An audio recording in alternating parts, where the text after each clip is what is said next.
हिंदू सनातन धर्म चैनल पर आप सभी का फिर से एक बार स्वागत।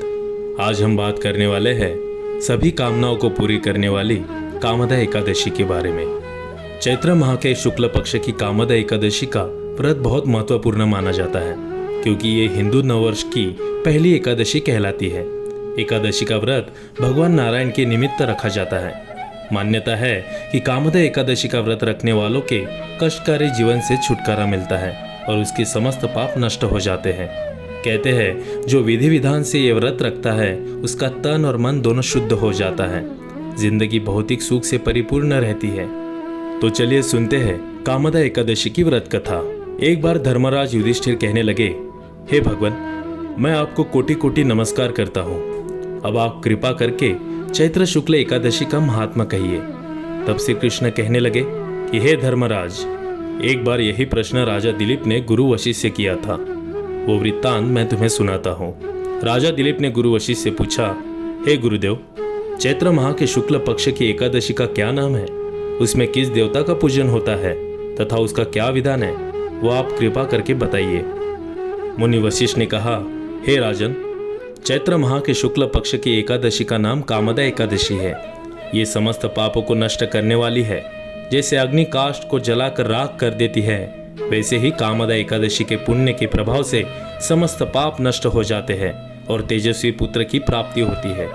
इसके उपवास से मनुष्य निकृष्ट योनि से मुक्त हो जाता है और अंततः उसे स्वर्ग की प्राप्ति होती है।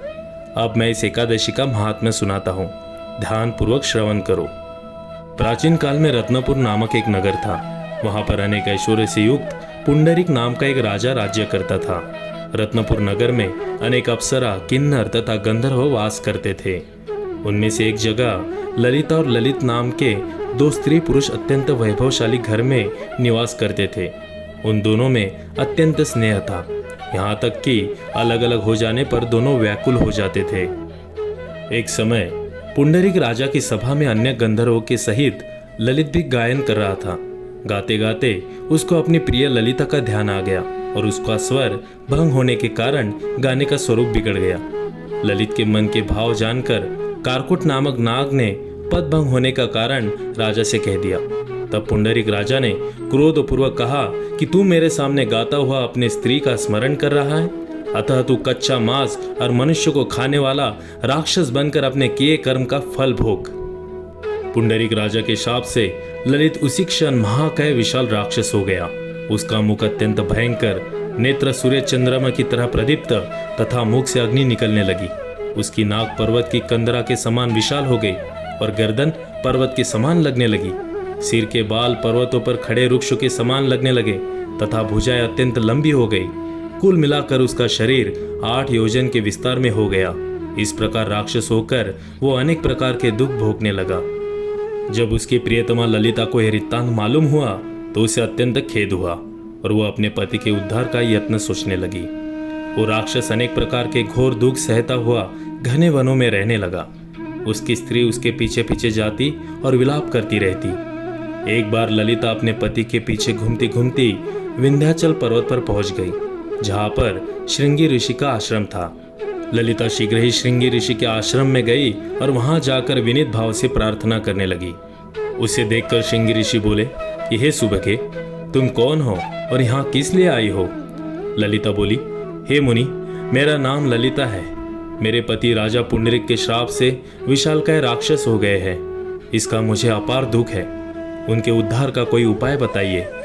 श्रृंगी ऋषि बोले, हे गंधर्व कन्या, अब चैत्र शुक्ल एकादशी आने वाली है, जिसका नाम कामदा एकादशी है। इसका व्रत करने से मनुष्य के सब कार्य सिद्ध होते हैं।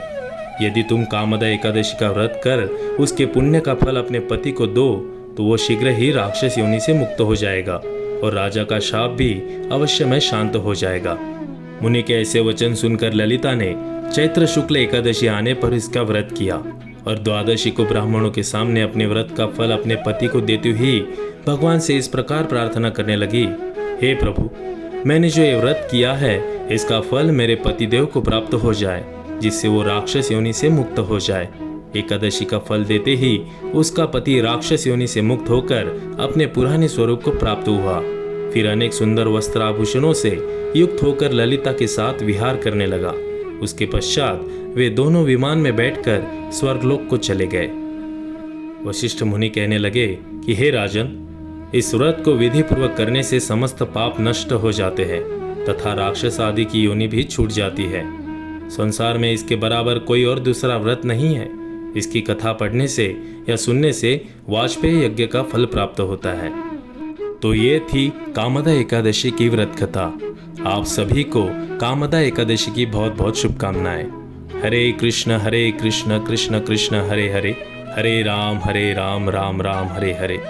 इस तरह के वीडियो देखने के लिए और भगवान के बारे में और जानने के लिए इस चैनल को सब्सक्राइब कीजिए और लाइक और शेयर कीजिए। धन्यवाद।